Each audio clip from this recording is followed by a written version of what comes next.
कालच्या प्रकरणामध्ये आपण पहिल्या प्रकरणामध्ये स्थूल अर्थशास्त्राचा हा भाग व्हिडिओमध्ये मी तुम्हाला शिकवला. आज आपण प्रकरण दुसरं घेऊ. प्रकरण दुसऱ्याचं नाव आहे उपयोगिता विश्लेषण. त्याला इंग्रजीमध्ये म्हणतात युटिलिटी अनालिसिस. इंग्रजीमध्ये काय म्हणतात? Utility analysis.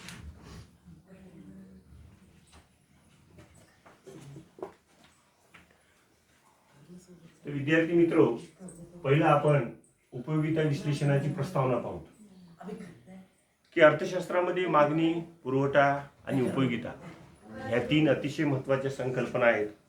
त्यापैकी उपयोगिता ही एक संकल्पना आहे. वस्तू उपयोगिता ही मागणीचा आधार आहे. एखाद्या वस्तूमध्ये उपयोगिता असेल तर त्या वस्तूची मागणी होते. उपयोगिता जर नसेल तर त्या वस्तूची मागणी मुळातच होत नाही. म्हणून उपयोगिता ही महत्त्वाचं आहे.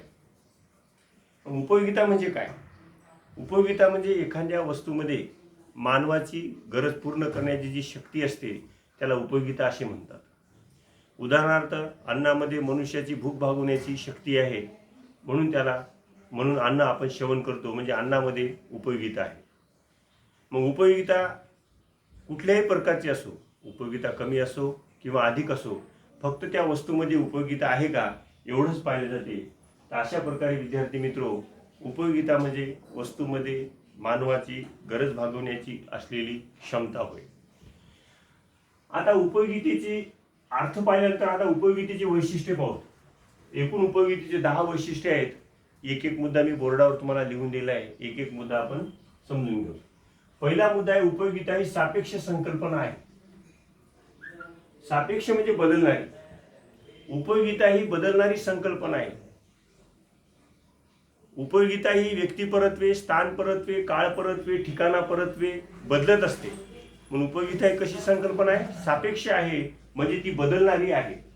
उपयोगिता ही सर्व काळ सर्व ठिकाणी स्थिर राहत नाही. उपयोगिता ही कमी जास्त होत असते. मग ती व्यक्तीनुसार कमी जास्त होते, ती ठिकाणानुसार कमी जास्त होते, वेळेनुसार कमी जास्त होते, काळानुसार वेळी जास्त नसते. अशा प्रकारे उपयोगिता ही सापेक्ष म्हणजे बदलणारी संकल्पना आहे असं आपल्याला म्हणता येईल. उदाहरणार्थ, उन्हाळ्यामध्ये आपल्याला सुती कपडामध्ये खूप उपयोगिता वाटते आणि हिवाळ्यामध्ये आपल्याला उलनच्या कपड्यामध्ये उपयोगिता वाटते. म्हणजे अशा प्रकारे उपयोगिता ही काळानुसार बदलते. उपयोगिता ही व्यक्तीनुसार बदलते. म्हणजे एखाद्या व्यक्तीला पुरणपोळी आवडते तर दुसऱ्या व्यक्तीला नॉनव्हेजचं जेवण आवडते. म्हणजे त्या व्यक्तीला, नॉनव्हेज आवडणाऱ्या व्यक्तीला पुरणपोळीमध्ये उपयोगिता मुळातच वाटत नाही. म्हणजे उपयोगिता ही व्यक्तीनुसार बदलते, ठिकाणानुसार बदलते, काळानुसार बदलते. म्हणजे उपयोगिता ही सापेक्ष संकल्पना आहे. दुसरा मुद्दा आहे, उपयोगिता ही व्यक्तिनिष्ठ संकल्पना आहे.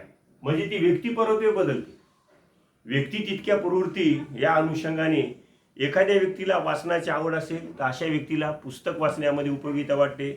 एखाद्या व्यक्तीला वाचनाची आवड नसेल तर त्या व्यक्तीला पुस्तकामध्ये मुळीच उपयोगिता वाटत नाही. म्हणजे उपयोगिता ही व्यक्तिनिष्ठ असते. उपयोगिता ही नैतिकदृष्ट्या तटस्थ संकल्पना आहे. उपयोगिता ही नैतिकदृष्ट्या तटस्थ आहे. म्हणजे उपयोगितेमध्ये योग्य अयोग्य, नीती अनितीचा विचार अजिबात केला जात नाही.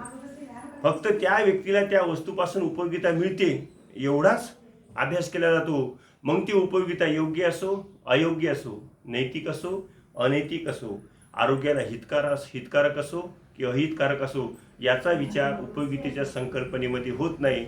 म्हणजे उपयोगिता ही संकल्पना नैतिकदृष्ट्या तटस्थ आहे. प्राध्यापक लिओनेल रॉबिन्स वेळोवेळी म्हणतात की उपयोगिता ही नैतिकदृष्ट्या तटस्थ असली पाहिजे. कारण लिओनेल रॉबिन्स म्हणतात की अर्थशास्त्रामध्ये किंवा उपयोगितेच्या संकल्पनेमध्ये नीती अनितीचा जर विचार झाला तर अर्थशास्त्राचं शास्त्रीयत्व नष्ट होण्याची भीती लिओनेल रॉबिन्सला होती. म्हणून लिओनेल रॉबिन्स म्हणतात की उपयोगिता ही संकल्पना नैतिकदृष्ट्या काय असते? तटस्थ असते. चौथा मुद्दा आहे, उपयोगिता उपयुक्तता यात फरक आहे. की उपयोगिता आणि उपयुक्तता या दोन्ही संकल्पनेचा सर्वसामान्य व्यक्ती अर्थ आपण एकच घेतो, परंतु या दोन्ही संकल्पनामध्ये फरक आहे. उपयोगितेचा संबंध वस्तूमध्ये गरज भागवणाऱ्या शक्तीशी आहे, तर उपयुक्ततेचा संबंध हिताशी आहे. म्हणजे या दोन्ही संकल्पना वेगळ्या आहेत. उदाहरणार्थ, एखाद्या व्यक्तीला आत्महत्या करायची तर आत्महत्या करणाऱ्या व्यक्तीला विषाची आवश्यकता आहे. म्हणजे विषामध्ये आत्महत्या करण्याच्या दृष्टीने त्याच्यामध्ये उपयोगिता आहे, पण त्या व्यक्तीच्या दृष्टीने विषामध्ये उपयुक्तता मुळीच नाही. म्हणजे उपयोगिता व उपयुक्तता यांनी दोन्ही संकल्पनेमध्ये काय आहे, फरक आहे. उपयोगिता आनंद यात फरक आहे. उपयोगिता आणि आनंद या संकल्पना सुद्धा वेगळ्या आहेत. की एखाद्या वस्तूपासून उपयोगिता मिळालीच म्हणजे आपल्याला आनंद मिळेलच असं नाही. उपयोगितेचा संबंध वस्तूमध्ये गरज भागवण्याच्या शक्तीशी आहे, तर आनंदाचा संबंध व्यक्तीच्या मानसिक अवस्थेशी आहे. म्हणजे आनंद ही मानसिक अवस्था आहे, तर उपयोगिता ही शारीरिक अवस्था आहे असं आपल्याला म्हणता येईल. म्हणजे उपयोगिता आणि आनंद, एखाद्या वस्तूपासून उपयोगिता मिळालीच म्हणजे आनंद मिळेल, किंवा एखाद्या वस्तूपासून आनंद मिळाला म्हणजेच उपयोगिता मिळेल असं आपल्याला निश्चितपणे म्हणता येणार नाही. म्हणजे उपयोगिता आणि आनंद यात सुद्धा फरक आहे. 6वा मुद्दा आहे उपयोगितेचे तात्विक मापन. भौतिकशास्त्रामध्ये ज्याप्रमाणे एखाद्या वस्तूचे मापन करण्याचे साधन उपलब्ध आहेत, तसे अर्थशास्त्रामध्ये उपयोगितेचं तंतोतंत मापन करण्याचं साधन आजपर्यंत तरी उपलब्ध झालेलं नाही. फक्त आपल्याला उपयोगितेचे तात्विक मापन करता येते. म्हणजे सर्वसाधारणपणे सांगता येईल. उदाहरणार्थ, एखाद्या व्यक्तीला खूप भूक लागली, त्या व्यक्तीला विचारलं की बाबा तुला किती भूक लागली, तो म्हणे मला खूप लागली, मला साधारण भूक आहे, मला फारच कमी भूक आहे, असं तो तात्विक स्वरूपात सांगू शकेल. पण मला एवढे टक्के भूक आहे असं सांख्यिकीय भाषेमध्ये किंवा टक्केवारीच्या भाषेमध्ये त्याला सांगता येत नाही. म्हणजे उपयोगितेचे तात्विक मापन करता येते, सांख्यिकीय मापन उपयोगितेचे अजिबात करता येत नाही, किंवा तंतोतंत मापन उपयोगितेचे करता येत नाही. कारण उपयोगिता मापनाचं अर्थशास्त्रामध्ये आतापर्यंत कुठल्याही प्रकारचं साधन, मोजमापाचं साधन उपलब्ध झालेलं नाही. त्याच्यानंतर उपयोगिता समाधान यात फरक आहे. जसं उपयोगिता आणि आनंद यात फरक आहे, तसं उपयोगिता आणि समाधान यात फरक आहे. एखाद्या वस्तूपासून एखाद्या व्यक्तीला उपयोगिता मिळालीच म्हणजे समाधान मिळेल, आणि समाधान मिळालंच म्हणजे उपयोगिता मिळेल असं नाही. उदाहरणार्थ, जेवल्यानंतर आपल्याला उपयोगिता मिळते पण समाधान मिळते का? नाही. समाधानाचा संबंध व्यक्तीच्या मनाशी आहे. एखादी गोष्ट व्यक्तीच्या मनाप्रमाणे जेव्हा होते तेव्हा समाधान मिळते. म्हणजे उपयोगितेच्या संकल्पनेमध्ये उपयोगिता आणि समाधान यात सुद्धा फरक आहे. त्याच्यानंतर आहे उपयोगिता बहुपर्यायी आहे. म्हणजे एखाद्या वस्तूची जी काही उपयोगिता असते त्या वस्तूची अनेक प्रकारची उपयोगिता असते. उदाहरणार्थ, वीज आहे, विजेची उद्योग, दळणवळण, सिंचन, घरगुती अशा विविध प्रकारामध्ये विजेची उपयोगिता आहे. म्हणजे उपयोगिता ही कशी असते, बहुपर्यायी आहे असं आपल्याला म्हणता येईल. हे एक उपयोगितेचं 8वं खास वैशिष्ट्य आहे. त्याच्यानंतर उपयोगिता गरजेच्या निकडीवर अवलंबून असते. गरज जेवढी जास्त असेल तेवढी त्या वस्तूमध्ये उपयोगिता जास्त असते, आणि गरज जेवढी कमी असेल तेवढी त्या वस्तूमध्ये उपयोगिता कमी असते. उदाहरणार्थ, एखादा आजारी व्यक्ती आहे आणि आजारी व्यक्तीला औषधाची खूपच गरज असते, कारण तो औषध जर घेतला तर लागलीच बरा होतो, म्हणून अशा व्यक्तीला औषधामध्ये खूपच गरज वाटते. म्हणजे उपयोगिता ही गरजेच्या निकडीवर अवलंबून असते असं आपल्याला म्हणता येईल. त्याच्यानंतर आहे उपयोगिता ही मागणीचा आधार आहे. बरोबर आहे की उपयोगिता हा मागणीचा आधार आहे. कारण एखादी वस्तू आपण सर्वसामान्य उपभोक्ता एखादी वस्तू विकत का घेतो? एखाद्या वस्तूमध्ये उपयोगिता आहे म्हणून ती आपण वस्तू विकत घेतो. उदाहरणार्थ, वर्गात येताना मी दररोज हा पेन आणतो. या पेनमध्ये बोर्डावर लिहिण्याच्या दृष्टीने उपयोगिता आहे म्हणून मी पेन आणतो. तर अशा प्रकारे की एखाद्या वस्तूची मागणी अधिक केव्हा होते? ज्या वस्तूची मागणी उपयोगिता जास्त त्या वस्तूची मागणी उपयोगिता जास्त, त्या वस्तूची मागणी अधिक. ज्या वस्तूची उपयोगिता कमी त्या वस्तूची मागणी कमी.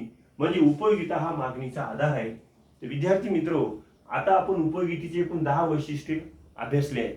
तर परत एकदा मी उजळणी करतो. पहिला आहे उपयोगिता ही सापेक्ष संकल्पना आहे. दुसरा आहे उपयोगिता ही व्यक्तिनिष्ठ संकल्पना आहे. तिसरा आहे उपयोगिता नैतिकदृष्ट्या तटस्थ असते. चौथा आहे उपयोगिता उपयुक्तता यात फरक आहे. उपयोगिता आनंद यात सुद्धा फरक आहे. 6वा मुद्दा आहे उपयोगितेचे तात्विक मापन शक्य. 7वा उपयोगिता समाधान यात फरक आहे. 8वा मुद्दा आहे उपयोगिता बहुपर्यायी आहे. 9वा मुद्दा आहे उपयोगिता गरजेच्या निकडीवर अवलंबून असते. आणि 10वा मुद्दा आहे उपयोगिता मागणीचा आधार आहे. अशा प्रकारे आताच्या या भागामध्ये आपण प्रस्तावना पाहिली, त्याच्यानंतर उपयोगिता म्हणजे काय याची व्याख्या पाहिली, आणि त्याच्यानंतर उपयोगितेची वैशिष्ट्ये पाहिली. आता पुढच्या भागामध्ये मी तुम्हाला बघूत आपण. ठीक नाही, बंद करू.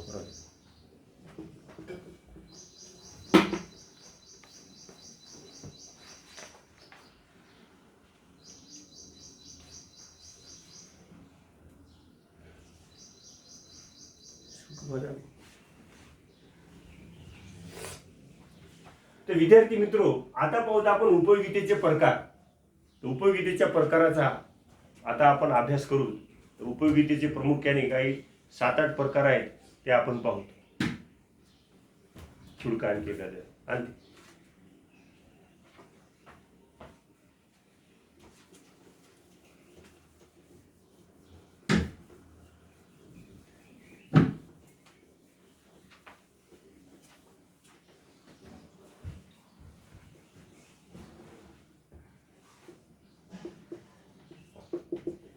तर पहिल्या प्रथम मी तुम्हाला मुद्दे लिहून देतो. उपयोगितेचा पहिला प्रकार आहे रूप उपयोगिता.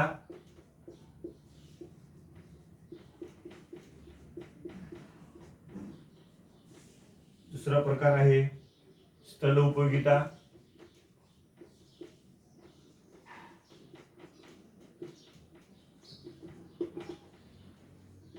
तिसरा आहे सेवा.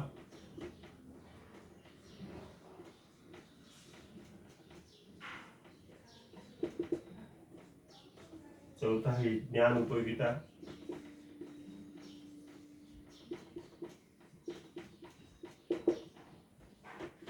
पाचवा आहे स्वामित्व उपयोगिता.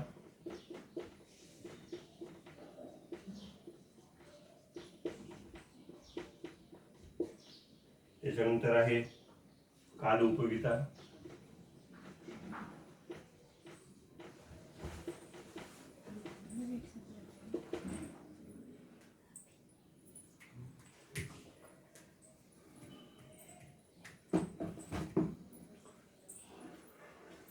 तर विद्यार्थी मित्रो, आपण ब भागामध्ये उपयोगितेचे प्रकार पाहू.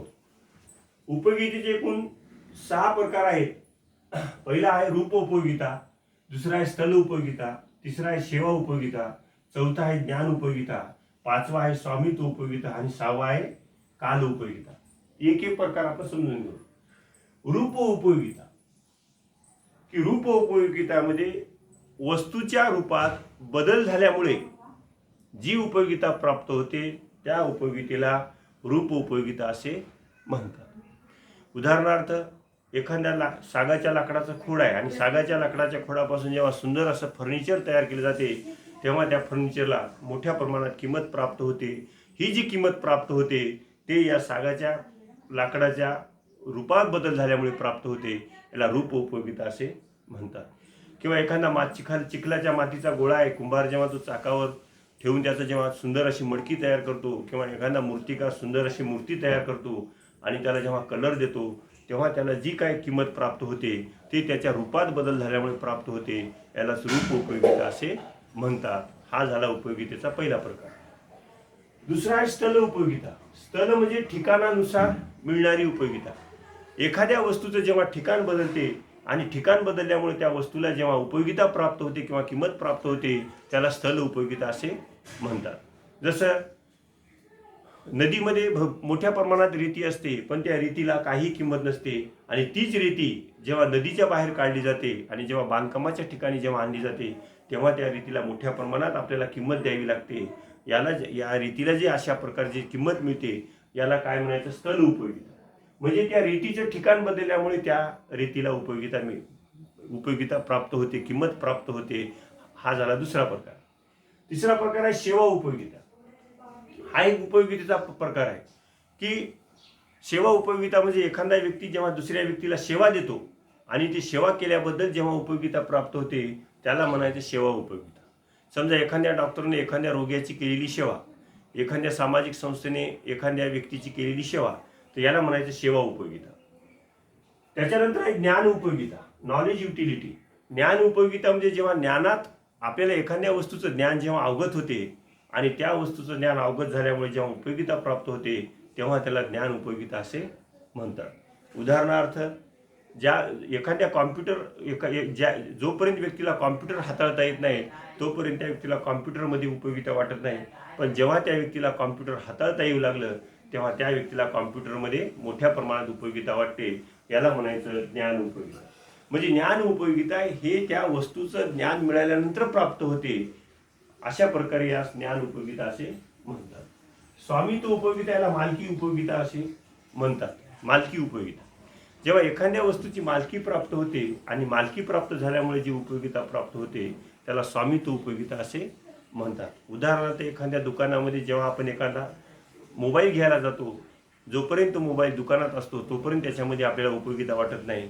परंतु जेव्हा त्या मोबाईलला आपण दुकानदाराला पैसे देतो, पावती फाडून घेतो आणि मोबाईल जेव्हा आपल्या अधिकारात घेतो तेव्हा त्या मोबाईलमध्ये आपल्याला उपयोगिता वाटते.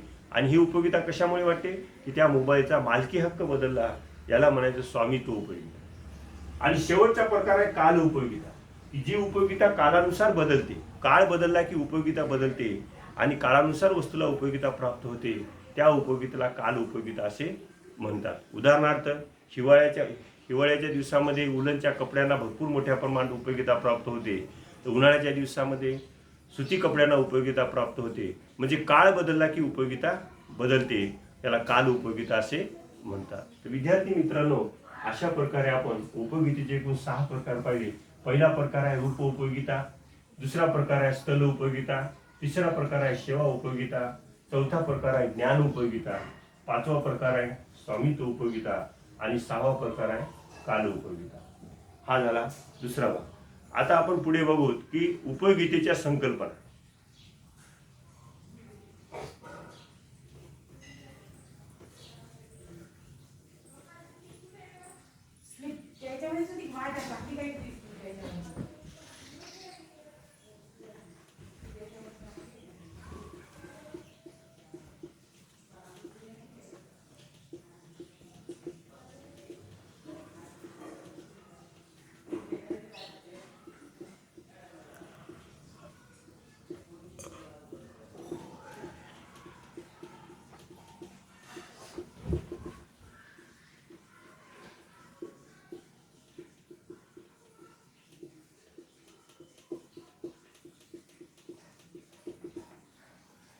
उपयोगिता संकल्पनेमध्ये प्रामुख्याने आपण 2 संकल्पना पाहू.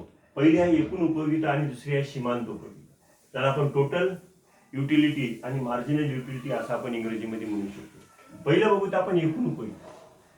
एकूण उपयोगितेचा अर्थ बघू, व्याख्या बघू की वस्तूच्या सर्व नगाच्या सेवनापासून जी उपयोगिता मिळते त्या उपयोगितेची बेरीज केली असता जी उपयोगिता मिळते त्या उपयोगितेला एकूण उपयोगिता असे म्हणतात. म्हणजे वस्तूच्या प्रत्येक नगाच्या सेवनापासून जी उपयोगिता मिळते त्या उपयोगितेच्या बेरजेलाच एकूण उपयोगिता असे म्हणतात. अशा प्रकारे एकूण उपयोगितेची व्याख्या आपल्याला करता येईल. उदाहरण आपण 10 संत्र जर उपभोगासाठी घेतली तर पहिल्या संत्रापासून 10 मात्रा, दुसऱ्या संत्रापासून 8 मात्रा, तिसऱ्या संत्रापासून 7 मात्रा अशी जेव्हा उपयोगिता मिळते आणि सर्व उपयोगितेची बेरीज समजा 80 मात्रा जर झाली तर अशा प्रकारे 80 मात्रा ही काय झाली आपली एकूण उपयोगिता झाली असं आपल्याला म्हणता येईल. म्हणजे एकूण उपयोगितेमध्ये वस्तूच्या सेवनाच्या सर्व नगाच्या उपयोगितेची काय असते बेरीज असते. काय असते बेरीज असते असं आपल्याला थोडक्यात म्हणता येईल. दुसरा प्रकार आहे सीमांत उपयोगिता, ज्याला आपण मार्जिनल युटिलिटी म्हणतो. सीमांत उपयोगिता म्हणजे वस्तूच्या शेवटच्या नगापासून मिळणारी जी उपयोगिता असते त्या सीमांत उपयोगिता असे म्हणतात. किंवा वस्तूच्या शेवटच्या नगाने एकूण उपयोगितेत टाकलेली जी भर असते त्या भरीला सीमांत उपयोगिता असे म्हणतात. उदाहरणार्थ 10 संत्र आहे, 10व्या संत्राने एकूण उपयोगितेत जर 4 मात्रा जर भर टाकली तर 4 मात्रा ही काय झाली सीमांत उपयोगिता झाली. 11वा नग घेतला, 11वा नग घेतल्यानंतर आपल्याला जर 3 मात्रा उपयोगिता मिळाली तर 3 मात्रा काय झाली सीमांत उपयोगिता झाली. म्हणजे सीमांत उपयोगिता म्हणजे वस्तूच्या शेवटच्या नगाच्या सेवनापासून एकूण उपयोगितेत जी पडलेली भर असते त्याच भरीला सीमांत उपयोगिता असे म्हणतात. किंवा वस्तूच्या शेवटच्या नगाच्या सेवनापासून जी काही एकूण उपयोगितेत भर पडते त्याला सुद्धा सीमांत उपयोगिता असे म्हणतात. अशा प्रकारे सीमांत उपयोगिता आणि एकूण उपयोगिता या दोन्ही संकल्पना आपण इथं समजून घेतले.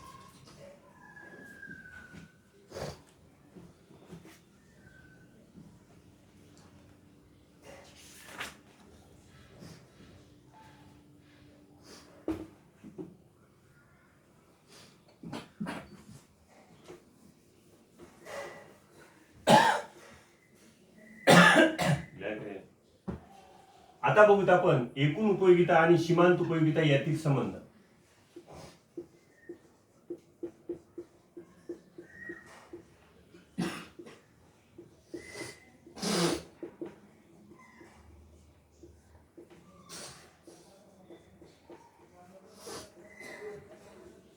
जाऊन घेतात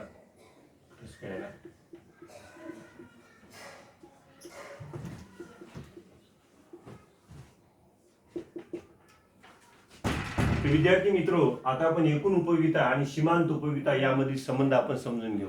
हा संबंध समजून घेण्याच्या अगोदर आपण एक तक्ता काढू, तक्त्याहून आकृती काढू आणि आकृतीच्या माध्यमातून आपण एकूण उपयोगिता आणि सीमांत उपयोगिता या दोनमधला संबंध आपण समजून घेऊ. पहिल्या प्रथम घेऊ तक्ता. इथे आपण काय काढू? तक्ता काढू.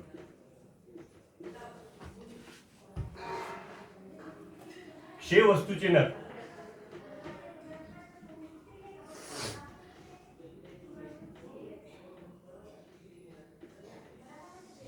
अभि त्याला बोलू नको म्हणून मला एक सूचना देऊ ना.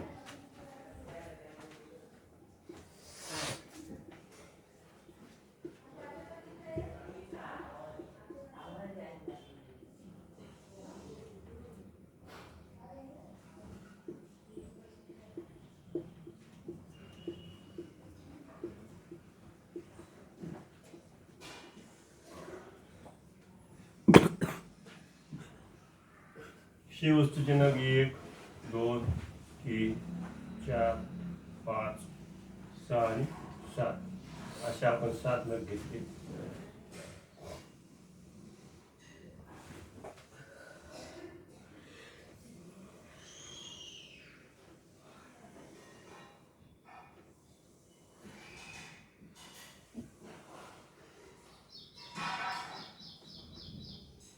एकूण उपयोगिता 10 18 24 28 30 30 28 10 8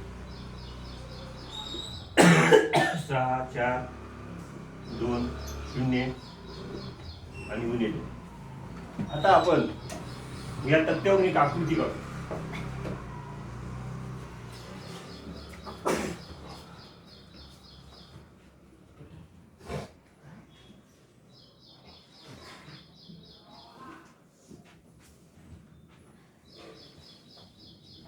चार 8 12 16 20 24 28 आणि 32. याला ये नाव देऊ, त्याला अ ए आणि शे. ए अक्षावर आपण एकूण उपयोगिता व सीमांत उपयोगिता आणि एकूण इकडं वस्तूचे नग घेऊ.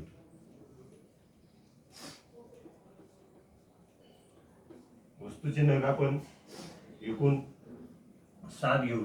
1 2 3 4 5 6 आणि 7.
ते विद्यार्थी मित्रो, आपण एक तक्ता घेतला. तक्त्यामध्ये पहिल्या याच्यामध्ये क्षय वस्तूचे नग घेतले 1 2 3 4 5 6 6 आणि 7. त्याच्यानंतर एकूण उपयोगिता पहिल्या नगापासून किती, दुसऱ्या किती, तिसऱ्या किती, चौथ्या, पाचव्या, सहाव्या आणि सातव्या. त्याच्यानंतर सीमांत उपयोगिता आपण घेतली 10 पहिल्या नगापासून 10, दुसऱ्या 8, तिसऱ्या 6, चौथ्या 4, पाचव्या 2, सहाव्या 0 आणि सातव्या उणे 2. अशा प्रकारे आपल्याला एकूण उपयोगिता आणि सीमांत उपयोगिताचा आपण त्या तक्ता घेतला आणि या तक्त्याच्या माध्यमातून जेव्हा आपण आकृती काढली तेव्हा आपण ए अक्षावर एकूण उपयोगिता आणि सीमांत उपयोगिता घेतली आणि क्षय अक्षावर आपण वस्तूचे नग घेतले. 4, 8, 12, 16, 20, 24, 28 आणि 32 अशा प्रकारे 4च्या प्रकारे आपण एकूण उपयोगिता आणि सीमांत उपयोगिता ए अक्षावर मोजलेली आहे आणि क्षय अक्षावर आपण वस्तूचे नग घेतलेले आहे. पहिला नग, दुसरा नग, तिसरा नग, चौथा नग, पाचवा नग, सहावा नग, सातवा नग. दुसऱ्या नगापासून 8 मात्रा, तिसऱ्या नगापासून 12 मात्रा, चौथ्या नगापासून 16 मात्रा, पाचव्या नगापासून 20 मात्रा अशा प्रकारे आपण उपयोगिता इकडे घेतलेली आहे. तर हे जे 28 जे आहे 28 उपयोगिता हे इथं म्हणजे 6व्या नगापासून उपभोक्त्याने जेव्हा 6वा नग खरेदी केला तेव्हा त्या 6व्या नगापासून त्याला 28 मात्रा ही सर्वाधिक उपयोगिता मिळेल. म्हणजे 5व्या नगापासून आणि 5वा नग घेतले ते 6व्या नगापर्यंत जी काही उपयोगिता आहे 5व्या नगापासून मिळणारी आणि 6व्या नगापासून मिळणारी ही दोन्ही नगापासून मिळणारी उपयोगिता स्थिर झाली आणि जेव्हा त्याने तो 6व्या नगाच्या पुढे जेव्हा नग खरेदी केला घेण्याचा प्रयत्न केला तेव्हा ती उपयोगिता घटायला सुरुवात झाली असं आपल्याला म्हणता येईल. आता सीमांत उपयोगिता पहिल्या नगापासून ते शेवटच्या नगापर्यंत घटत गेली. 6व्या नगावरती 0 झाली आणि 7व्या नगावरती उणे झाली. तर अशा प्रकारे याच्यावर आपल्याला असं म्हणता येते की एकूण उपयोगिता ही सुरुवातीपर्यंत शेवटपर्यंत वाढत जाते. ती एका बिंदूनंतर स्थिर होते, नंतर ती घटायला सुरुवात होते. तर सीमांत उपयोगिता ही सुरुवातीपासून घटायला सुरुवात होते. तर अशा प्रकारे आपण तक्ता काढला, आकृती काढली आणि आकृतीच्या माध्यमातून आता आपण एकूण उपयोगिता आणि सीमांत उपयोगिता यातील परस्पर संबंध आपण समजून घेऊ. तर विद्यार्थी मित्रो, सीमांत उपयोगिता आणि एकूण उपयोगिता यामधील परस्पर संबंध. सुरुवातीला एकूण उपयोगिता सीमांत उपयोगिता समान असतात. सुरुवातीला जेव्हा एकूण उपयोगिता आणि सीमांत उपयोगिता या इथं काय आहेत, समान आहेत असं आपल्याला म्हणता येईल. एकूण उपयोगिता बरोबर सीमांत उपयोगिता, एकूण उपयोगिता बरोबर सीमांत उपयोगिता. नंबर 2, क्षय वस्तूच्या नगाचा उपभोग जसा जसा घेतला जाईल, क्षय वस्तूच्या नगाचा उपभोग जसा जसा घेतला जाईल तसा तसा एकूण उपयोगिता घटत्या दराने वाढते आणि सीमांत उपयोगिता घटत जाते. म्हणजे क्षय वस्तूच्या नगाचा उपभोग आपण जसा जसा घेतो तेव्हा तेव्हा एकूण उपयोगिता काय होत जाते, घटत्या दराने वाढते आणि सीमांत उपयोगिता ही घटत्या दराने घटते. म्हणजे हे सुद्धा हे वाढते पण घटत्या दराने वाढते आणि हे काय होते, घटत्या दराने कमी होते. हा झाला तुलनेचा दुसरा मुद्दा. तिसरा मुद्दा आहे जेव्हा एकूण उपयोगिता महत्तम असते, जेव्हा एकूण उपयोगिता महत्तम असते म्हणजे सर्वाधिक असते तेव्हा सीमांत उपयोगिता 0 होते. जेव्हा 6वा नग त्यांनी खरेदी केला तेव्हा एकूण उपयोगिता ही सर्वाधिक 28 आहे पण सीमांत उपयोगिता काय आहे, 0 आहे. म्हणजे एकूण उपयोगिता जेव्हा महत्तम असते तेव्हा सीमांत उपयोगिता ही 0 असते. हा झाला तुलनेचा आपला तिसरा मुद्दा.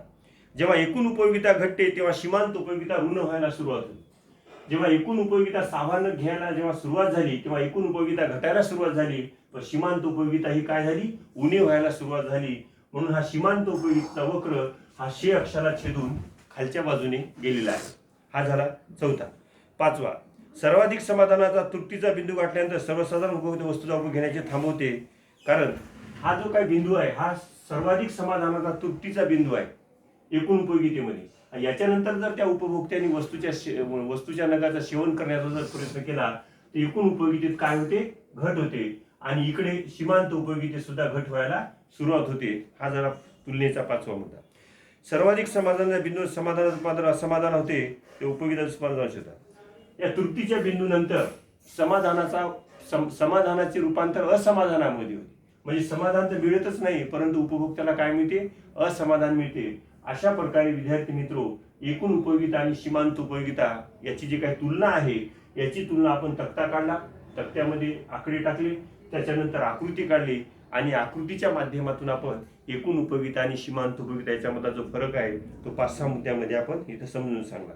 तर अशा प्रकारे एकूण उपयोगिता आणि सीमांत उपयोगिता याच्यामध्ये जी काही तुलना आहे हे तुलना किंवा याच्यामधला जो काही संबंध आहे हा संबंध आपण आकृतीच्या साहाय्याने स्पष्ट केला विद्यार्थी मित्रो.